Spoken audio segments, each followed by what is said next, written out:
Welcome everyone to our second session of the day, supporting local game scenes as community organizers. Today, we'll have Sol Sanchez as our host, and I have known Sol for over 10 years, I think, so far. And she's a leading figure in the Latin America video game scene, actually, and is a key supporter from the Peruvian industry. Sol is a CCO at Somber Pixel and president of FemDevs Peru. She's also co-founder of the game festival Yunza. And you can learn more about her in the chat, where I will be pasting the video. Sol, the floor is yours. Thank you, Lucan, for the introduction, and welcome everyone to this panel, Supporting Local Game Scenes as Community Organizers. Today we have 3 guests from the Chicago community that will share their experience with us. So just for you to know, we'll be dividing this panel in 2 sections. First, we'll talk about our panelists, their stories, how they ended up working together.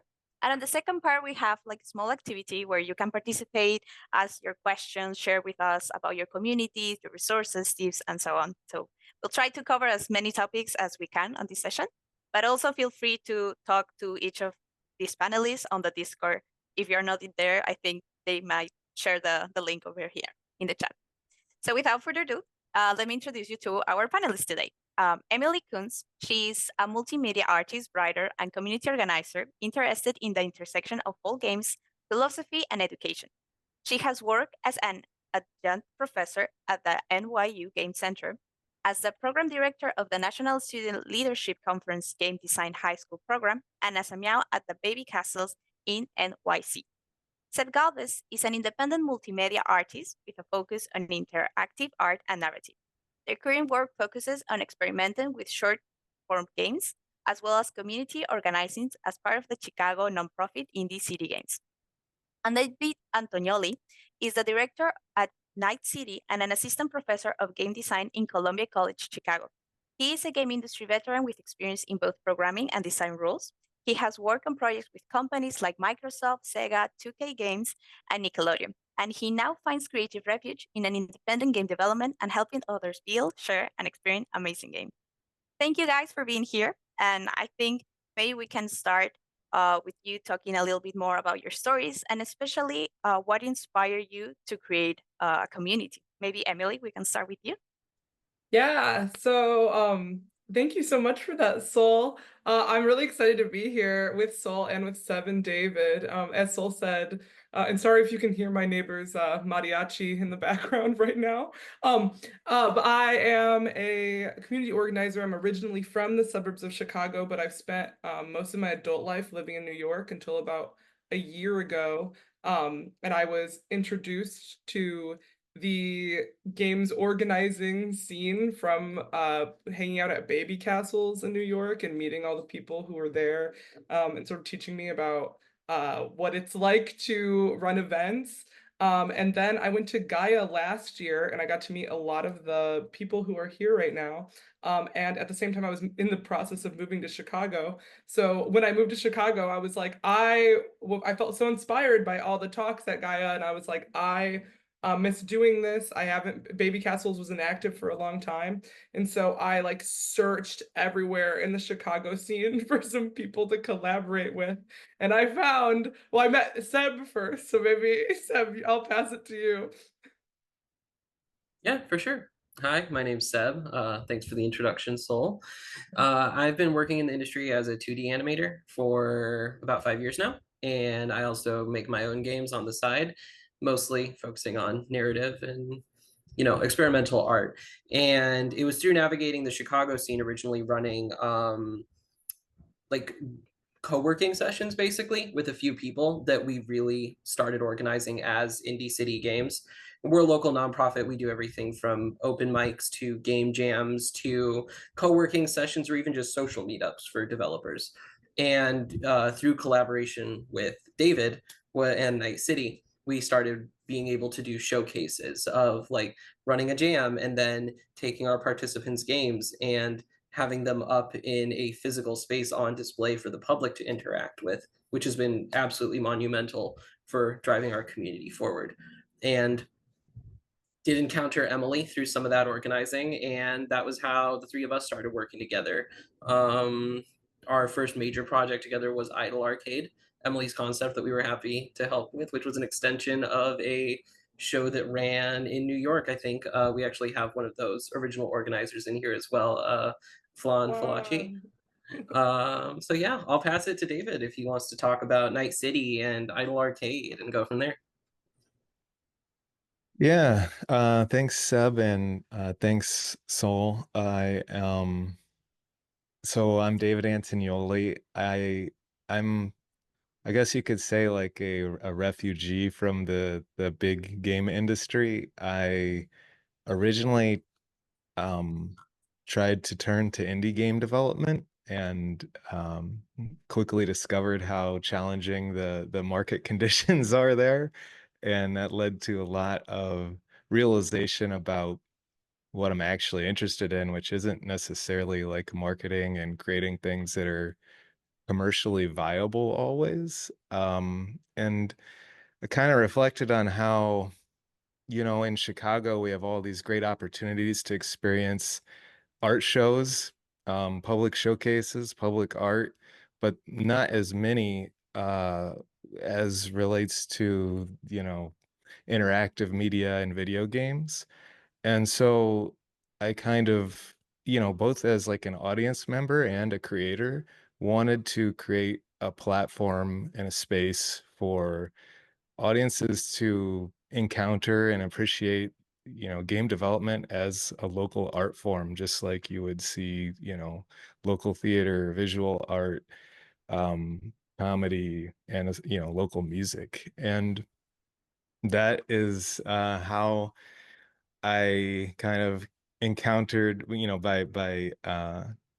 it's important to me, I guess, along these lines to have like really public calls for work. I think one of the challenges when we get to that part for me has been sometimes while there are some of these opportunities out there, they can feel inaccessible as a creator.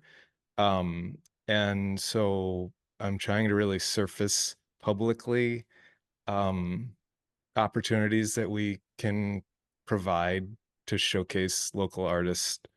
And that is how I met Seb and Emily. And we are still going strong, and hopefully we'll have some exciting shows coming up this fall. Anyway, that's it for me. That's amazing. It's inspiring to know and learn how you all come from different backgrounds and like now are working together to create amazing things for the community. Um, and I am curious to know like what you usually like. How do you organize? How do you get these ideas? How do you come up with, oh, let's like do this event? Do you try like to maybe first, I don't know, maybe like have a range of ideas and just try to cover like a problematic, or I don't know, maybe something that inspires you, or probably something that you seem that like you wanted something like that, and then you try to do like an event for the community. Maybe can we talk about a little bit about that? I don't know, David, if you want to start. Sure. It's kind of interesting, especially on the heels of the last session where one of the speakers had a pretty interesting point about themes and how, I guess the particular note was like avoid arcades. But I think I can like personally interpret that as, we need to have stronger thematic continuity amongst what we're going to showcase at an event or a show. And I think that is good advice, but maybe it like it depends on like the stage that your community's at, right? And so coming out of the pandemic, I think the scene in Chicago was just decimated. I think it was at, previously we had, like Bit Bash and, we had more activity. Indie City Games was a thing before Seb and the current leadership took over, but it had all kind of fallen into disarray. And so for me, the first step was like, we just need to get people out in the same spot again, looking at games in person. And as a teacher, I guess at a college, I have a little bit of a shortcut to accomplish that because I have a bunch of game development students who are making stuff, right? And so I wasn't even sure how to like anticipate the reaction to our first show we did in, I guess it was December 2022, I think. And so the theme of that was like simply let's playtest planet. So playtesting games in development from unpublished creators. And yeah, so that, I think for me personally, it starts with a desire to give people who don't have a lot of opportunities like a platform.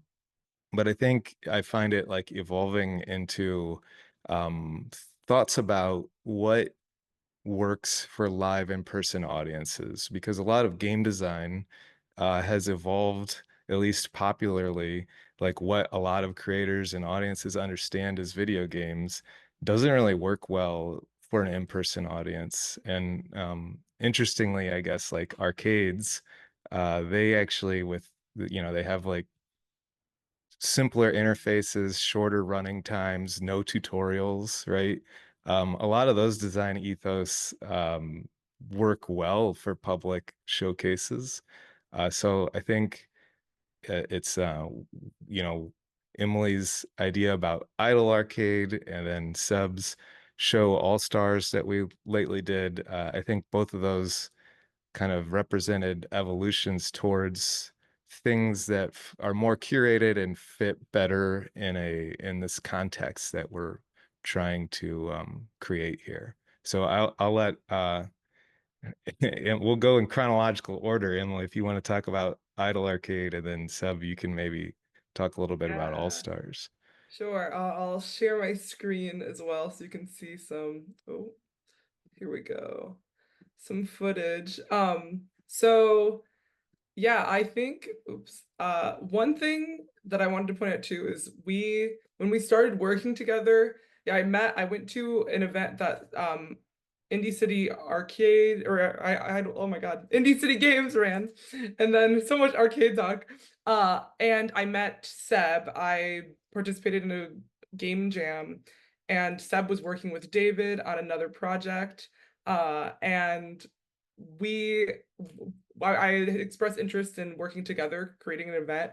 And so the three of us sat down because Seb was like, I think we should maybe all work together. And we talked about our values as organizers. And I feel like it's really rare how aligned we all felt we were about like what we wanted to bring to the community. And I feel like that's kind of where this inspiration for like what events we run comes from. Like I didn't realize that being in New York City and working with baby castles, which I got involved when I was like so early on in my career, how fortunate I was to have a space like baby castles that was like showcasing weird games by marginalized creators to the public New York audience, and that everyone was so excited to participate in a scene like that. And I also, at NYU, we just have a lot of resources to be able to meet developers from like the city at large. So all my friends weren't necessarily students; they were just like game developers in New York. And I realized that like not every space has a baby castles. And so when I met David and Seb, and we were like, hey, the things we want to bring to this community, to like showcase different design ideas, like different design ethos that maybe are like less popular, just like interesting ways for mechanics to work in games, to bring community together and get people all in the same space who enjoy games, and have them talk about what is interests them. And then the title of this talk, which is how do we bring resources to these local developers in our scene. And so this project, Idle Arcade, was based on a show at Boshi's Place in New York City that Flan Falaci and a couple other of my friends ran, all about like ambient play and games that like don't have a single player, like games that kind of like play themselves and you're a witness to that, and that's like where the play happens. And so we were like, this is kind of a weird design, or like a less mainstream design framework. And so we wanted to see what the Chicago developers did with this idea. We had an open call as well to like showcase some local designers' work. And we kind of pinned together all these values that we had talked about in creating this. And we were able to like raise some money, bring in some resources, and like meet people and bring them into this world. Now Seb, if you want to talk, I can show the All-Stars footage. Yeah, absolutely. So Indie City All-Stars was a collaboration between Indie City Games and Night City. As a nonprofit, we have only obtained our 501c3 status, or our federal nonprofit status, this year. So we will have been an official nonprofit for 1 year next year, which will enable us to like pursue grants and things like that as far as funding. So currently, all of our funding and resources have come entirely through community support. Most of that is through a coffee subscriptions, and then we also obviously take donations at events. And we publish a monthly zine as well that talks about like projects in the community. We'll interview local developers, and these events really serve as a great launching point for that as well, because they give us devs to talk to, projects to talk about, etc. Idle Arcade, basically this very much felt like an evolution from that in terms of providing an arcade setup that was easily understood by an audience, as well as giving devs a central theme to focus on, but maybe pushing it in a direction that's a little more indie, a little outside the norm of what we think of as arcade games. And it gave us space to also run it as sort of a competition between devs. We were able to hand cash prizes to developers. It was a mix of community voting, and we were lucky to have a local studio, Iron Galaxy, help us with judging to ensure some form of impartiality for entrants as well. And this is a structure we've been adopting with Night City since about last fall. We ran, in collaboration, a jam called Chicago, which was all horror. And I think it's maybe an important note here to meet your city culturally, wherever you are as well. Chicago and the Midwest are very big for like metal and punk, rock, and horror as well, are all like very big themes. Like Halloween goes pretty big over here. And so it's very easy to get people involved in a Halloween themed event. We'll be running it for the second year running this next month, actually. So we're very excited for that as well. We've also had more success reaching out to sponsors for these events than we thought. We got local businesses involved who weren't even necessarily games related. Like there's a bakery nearby, Night City, called Sugar Moon, that's incredibly good. And we were just like, hey, we're running an event. Do you want to offer up prizes for developers and attendees? And they were like, absolutely. And we've been able to do that ever since. Is like, just because it's not games adjacent doesn't mean that they don't want to be involved with it as an arts practice.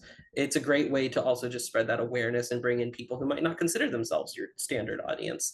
And I would highly recommend even reaching out to like bigger studios and engines for sponsorship. We've been lucky to have Game Maker sponsor several of our events at this point as well. That's amazing. Thank you for the videos as well, because just by looking at them, it looks so much fun. Like it makes me want to go to those events. And I think what you've said about the community, like just showing us those videos and talking about what you've done for this, the community, like it inspires a lot. And I feel like that's like the common factor in all community organizers, because it's something that inspired us, something that we wanted for the community. And it's like, okay, let's do it, we know that like there's people there that need this platform, as David so well said it, and you you feel inspired. And I think if anything, that's the key to create a good community, to always have that inspiration. And something important that you also said is about the values, finding the team that share your values, so you can all go to the same goal, and yeah, have fun also with the process. So thank you so much for sharing that. And I think we can go to the second part of this panel, which is the small activity that we created. I don't know, Emily, I think you're going to share the screen for the word. Maybe we can share the link here as well. So I think something that we've kind of mentioned it's the first, it's the, what are the needs you have in your community? You know, like I think that's the first question that we tend to answer when we create a community or we create an event or we want to to participate in a community. So feel free to share here what is something that in your communities or in your countries there's something lacking, something that you would like to see as well. And we can also go to the second question, which I think we kind of start commenting with. I think it's a lot of like the question that we get a lot as community organizers is, what are the challenges you face in your local communities and how you try, you know, to figure it out? Yeah, we wanted to, so when we were developing like the idea for this panel, something that me, David, and Seb talk about all the time are basically these things of like, what do we need? What can we bring to our community? What opportunities we want to create, etc. And so we thought it'd be a good idea to like create this kind of artifact from like where with all of you other community organizers from around the world to see like where the common gaps are and like in the needs for your community, in the challenges, and see like what problems exist and what solutions people have found, since we're constantly looking for solutions and we don't know the answers to some of these things, but we definitely have identified a lot of needs of our community. Like we talked a little bit about in Chicago, there's there's such wonderful energy, but there isn't the same kind of like industry backing, especially for indie games, as there was in New York, which was so, again, I didn't realize how privileged I was. There also isn't the same backing from universities. We do have some universities with some great game design programs like Columbia College in Chicago, where David works. But like in New York, NYU's Game Center was such like a powerhouse of the games industry and would host several events per year that's like open to the game scene at large in New York. And in Chicago, there just isn't the same kind of like university presence. So we're trying to figure out exactly how do you bring that kind of energy, those kind of the unification that those events bring without having the exact same resources, and taking the resources we do have and turning them into some kind of cocktail to maybe like figure out we can address some of these things. But yeah, I'm selfishly hoping that some of you all have good answers for us. yeah. Yeah, we're taking notes. Yeah. That's So I see, the yeah, real in the reason about this activity. yeah, it is a It's for selfish you to activity. share us the answers. Continuity of membership over the years. Oh, Yeah, that is something that I think, because all of our work here, we're starting out, so having the longevity of people interested in the community is definitely something that we've talked about, like what gets people to come back to events. And I feel like our conversations have hinged on the lines of like, okay, if every time you go to an event somewhere, you see something like new and exciting that you like would have never seen anywhere else. B, all your friends go there. And so if your like entire friend group is always hanging out at this like games organization of like, and every time they have an event, that's where you like have your social circle. And lastly, like if you go and then you meet someone cool that you like wouldn't have otherwise met. Those are like the three things that like I've identified of people coming back, but like over the years is a long long time. I don't know if those are sustainable things. I don't know, Seb, I would David. love to jump in on that. Yeah, because Yeah. it's like there's a couple jokes that I like toss around both with like Indie City Games as well as like, you know, David and Emily when we're talking about stuff, which is one, indie games feel like such a misnomer at this point in time for so many of us. There is a huge difference between a AA studio with millions in funding and those of us who are very much bootstrapping and just making what we can on our own with our limited resources, right? So we kind of started throwing around the term DIY games a lot more because it feels a lot more close to home in terms of the reality of the situation. And I'm kind of a dev last. Like, I came to video games later. My background is in music and art. I grew up playing in like the punk scene and stuff like that.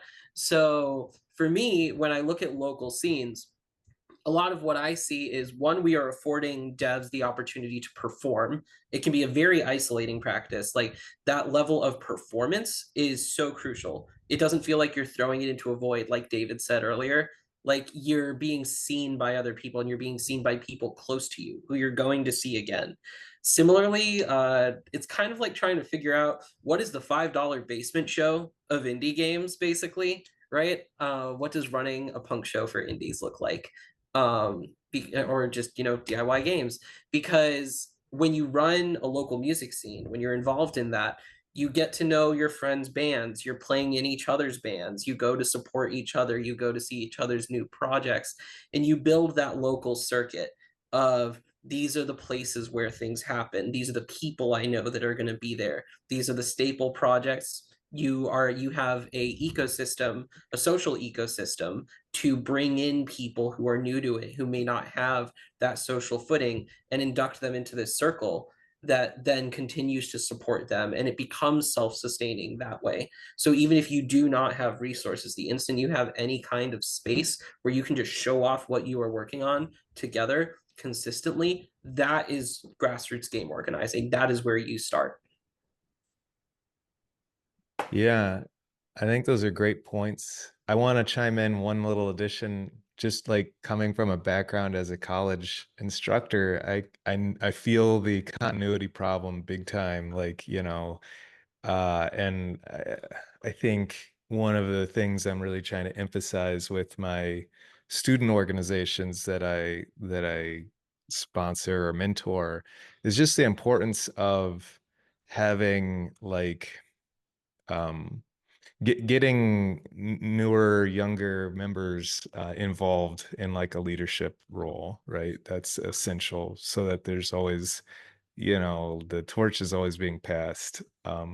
So I guess like, yeah, like a college community has kind of a little bit different situation, but you like Seb was mentioning, you look at like punk shows, etc. Those are like emergent. They don't even have like teachers and institutions trying to like mold them. So if there's interest, I think these types of forms can kind of like exist on their own. It just takes I think like finding the people, Yeah, which is another in-person collaboration support is the next thing on this list. Yeah, well, all right. So I think like this is gonna sound counterintuitive, and maybe Seb can talk about this some more, but like I Indie City Games sort of started, well, the modern iteration of it started as like a Discord, but like I think as soon as we then like that, just because it was active, so many of the other discords in the Chicago community have kind of like died. Like we used to have like there's like an IGDA chapter and a Unity developers thing, and I don't know. The only one that really felt active was Indie City Games, and then so it was like a natural way to advertise in-person events, and then I feel like everything changed once you start to know the people in the Discord in real life, and that really kind of got everything snowballing. Um, I guess I would say another challenge is like finding venues to host events with no money. Which I Night think City is they like have I mentioned live in one above of the it. But I think Indie City Games has done a great job of like finding local partners beyond Night City too, like the library. It's like that's a Highly recommend your resource, local library. If you have access to a local library, you can easily start your game scene with that. I think the biggest launching point for indie cities like live events that allowed us to spin off into other things was open mics. Like basically the way we run open mics is we have people sign up and you get 5 minutes, you go up on stage, you show off your game. We usually run it through a projector or just anything that lets the entire room look at what you're working on. And you just yell about your game. It's basically pitching, right? You're basically pitching your local community on your game, but a little less high stakes. But it's a great way, one, to like overcome that fear of talking to people, because you're getting yourself up there on stage. As soon as you're there, people have your talking point for when you get off, and everyone will kind of naturally tend to mingle and get to know each other afterwards, because you're providing that stimulus through showing off what you're all working on. And I don't know, that shared labor, that shared sense of a common goal is really, really helpful. And it's probably the lowest cost in terms of, I don't know, startup costs, basically. ICG, Indie City Games, originally even ran them in Discord. They weren't originally even in person. And we moved to in person once there was interest for that. Also, shout out to Jonathan Kinkley with Chicago Games. Yeah, Clinic, Jonathan. also hosted some Indie City Games events and is here at Gaia virtual.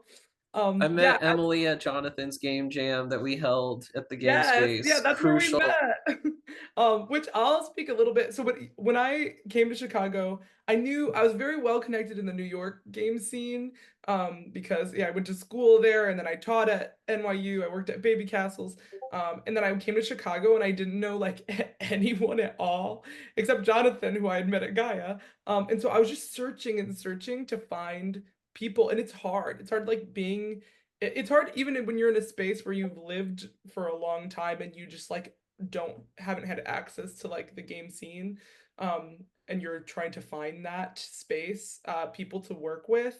And I feel like my biggest advice is just to like be annoying about it. Like I would ask everyone, I'm like, do you know anything? Are there any events? I'm like Googling. I had Zoraida, who might be in here, Zoe, like she sent me an event to something that she like had seen online, and she's based in the Netherlands. Like I was really getting help from all over, and putting it out there that I like wanted to go to events and meet people. And I'm an extrovert, so I know when I go to an event, I am very comfortable talking to people and making friends, but I was having trouble even like finding events, and finding places to go and talk to people. But I think it's and especially like the culture here in the Midwestern United States is very like modest. You don't it's kind of frowned upon to like boast about your work.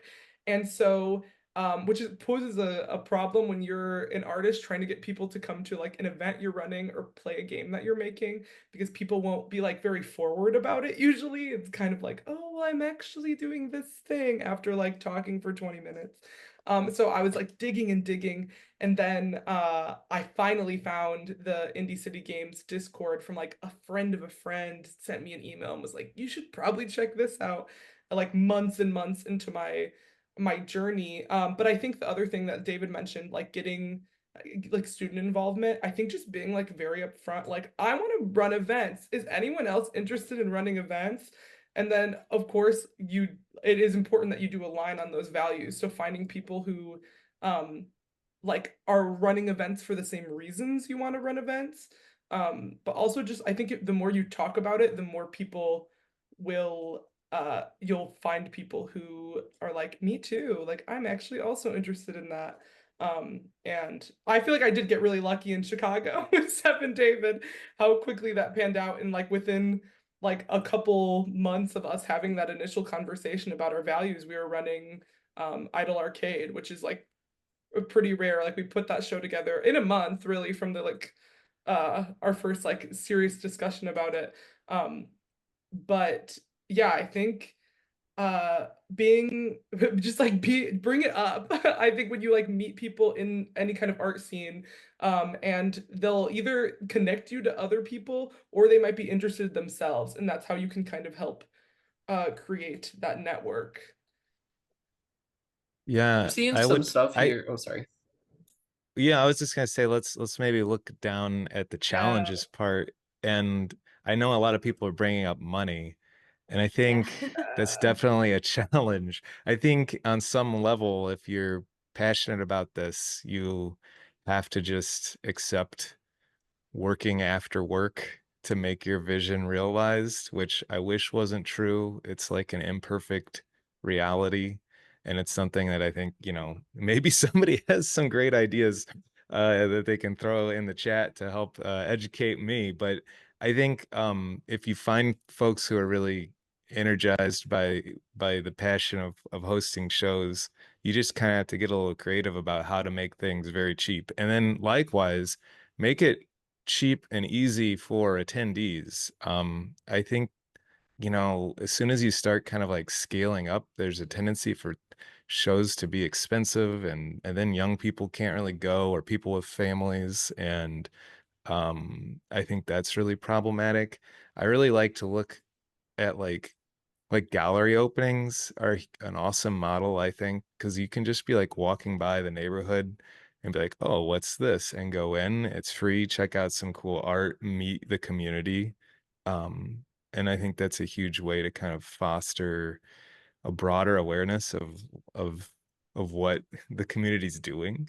Um, and so I think, yeah, just being not losing money is important, but I think You there's have a to lot live you can and pay do for a rent, little. so Yeah. prioritize yourself, your well-being. Gary here's in the comments says one money suggestion is to look for local government funding for the arts and see if you can pitch them on games as art that way.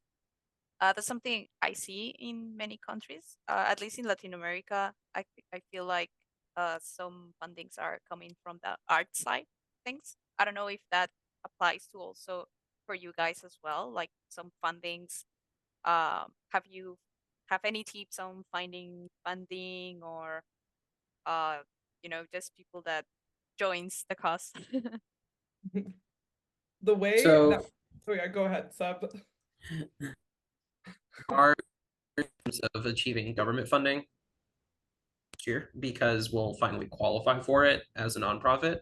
But that said, it may sound a bit out of pocket, but I would recommend researching and getting in touch with publishers and games companies. If you look at like the companies that sponsor game jams, there are people like Game Maker or people who make games peripherals. They are often interested in, however tangentially, trying to support you, whether that's offering prizes or lighter funding. You might actually be able to find some level of support through private groups and not just government ones as well.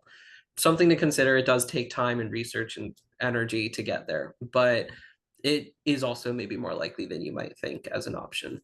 And that said, collaborating with local businesses is potentially a way to bring in donations as well. That was really crucial for us early on, where like if we can throw people in a raffle for gift cards to local businesses that are maybe lower cost, like for us, that's like about $20, $20 gift cards.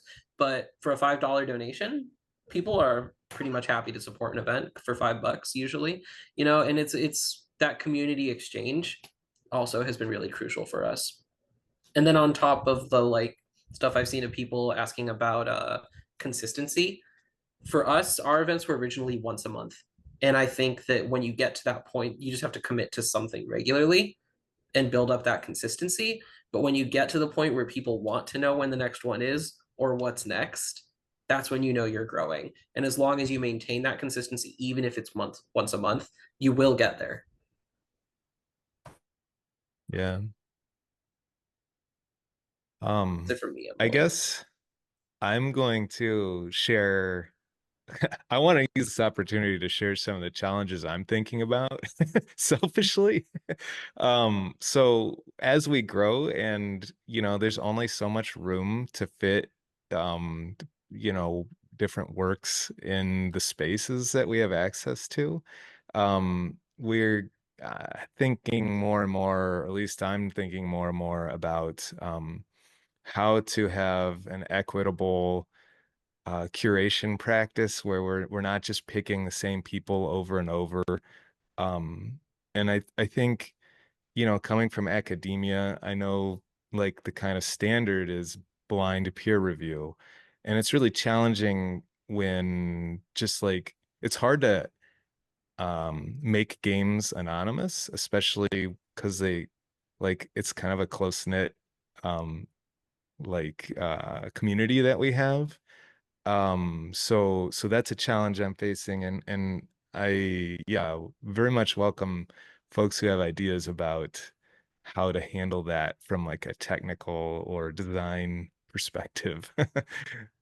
Just So you tossing mean that when you out and we can choose? keep go Sorry. ahead. Yeah. No, it's. I wanted to like ask if it's for to choose projects to show on an event, or what particularly do you want? Like are you asking kind of like having like what I'm understanding? I don't know. Correct me if I'm wrong, but for example, choosing like the same people, maybe what are the people that are, who is your jury? Maybe I will ask that Mm-hmm. because at least what Yeah. sometimes we do in some of the events I've helped organize is that since our community in our country is very small, we tend to know who is who and like we're, oh yeah, he does awesome games and Right. whatever.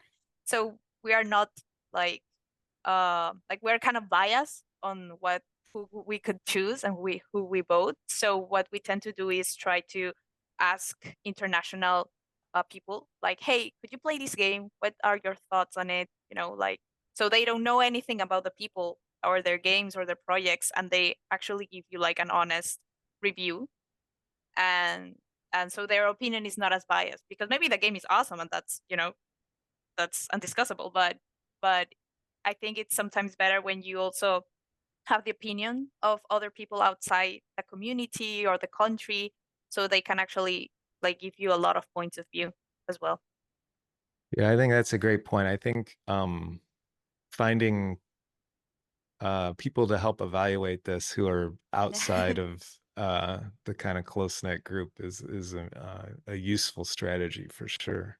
Yeah, and related to that, I noticed a bunch of comments in the challenges about the language barrier, that like if English isn't the main language being spoken where you are, or just like there isn't a lot of games resources in whatever language your community speaks. That also is a difficult thing because a lot of our resources, Gaia itself, is in English. And so that's something that I remember we talked about at Gaia last year as well, of like, and like maybe something related, like having this international network can help with, like, ideally, if a game or game resource is translated by at one event in one place, it'd be great to have a way to like be able to share that with this like network at large, and being able to collaborate with people from outside of your community in order to have to share those resources in order to like help with things like translations, maybe to diversify who your judging panel is when you decide like what games get in and out. Like I think this network is a great resource for that. But especially with translating again comes with money oftentimes. Like you want to pay someone to translate. So I wish I had a perfect solution for how you could just like pass how to bring more funding for that, but I definitely think there's some way, something, I don't know what it looks like, but like to be able to share the burden of translation amongst like an international organization like this and be able to like pass those resources along. If one person translates it, sharing it with everyone else, so to promote that. But yeah, that's a tough one. Yeah, maybe if he's inspired, like you're inspired to create those resources, that might be Mhm. something that your community wants to do, and maybe you might have people helping you as well, like maybe creating like a small wiki, I don't know, maybe a Notion page. I use a lot of Notion, so that's why I recommend it. Something like that, very easy to access, that it's free. It could be even a Word page just like this, and start like sharing resources, translating them for people that might not know a lot of English yet. Or maybe even something that we did in our community was create like we talk to another community that does D&D in English, but to practice English. So it's like you don't have to know English to start playing D&D, and then like you you participate speaking in English, like having these conversations in English just by like playing. So we created like we co-organized this activity with them, and it was really fun because so we are from Peru, for example, and most of us speak Spanish. Not everyone has a good English or have the opportunity to practice their English.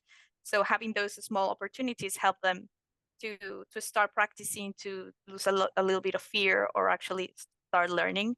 Because maybe we don't want to, but we know that the industry is also like global, and we might have to learn at least English to also speak to other peoples, to get to other countries, and also get that knowledge of others, you know. And I mean, I'd leave that as an idea as well, if anyone wants it. I don't know if we have time. Sorry that I think we got carried away, but I actually love what you were saying and all the advice and all the things that people are asking as well. Yeah, we have to close down this session, so we can give everyone just 10 minutes to switch off screens, relax, stretch a bit, and get ready for the other sessions. That's okay. So, okay, thank you everyone for attending this panel. Thank you to our panelists, Emily, David, Seb. Thank you so much for all your experience. It was so much fun hearing to know also about the Chicago community and what you're doing there. So good luck. Hopefully you'll keep growing and making amazing events. So anyone, if you're interested to asking more questions to them, please join the Discord. I think they've shared the link of the Discord. If not, I think they might share it again. And yeah, I don't know if anyone wants to say the last words or something. Yeah, I just want to thank everyone once more, and I'm looking forward to kind of closely reviewing this Google document. So feel free to keep adding to it. Yeah. And also, Yeah, if it's cool, I would love to share an invite link to the Indie City Games Discord in here for anyone who would like to keep up with us and what we're doing. Pop it in the chat. All right, thank you so everyone. much. This was amazing. Thank you, Yeah. Saul. Okay. 10 minutes for stretching, dancing, grabbing a glass of water, walking around. See you shortly.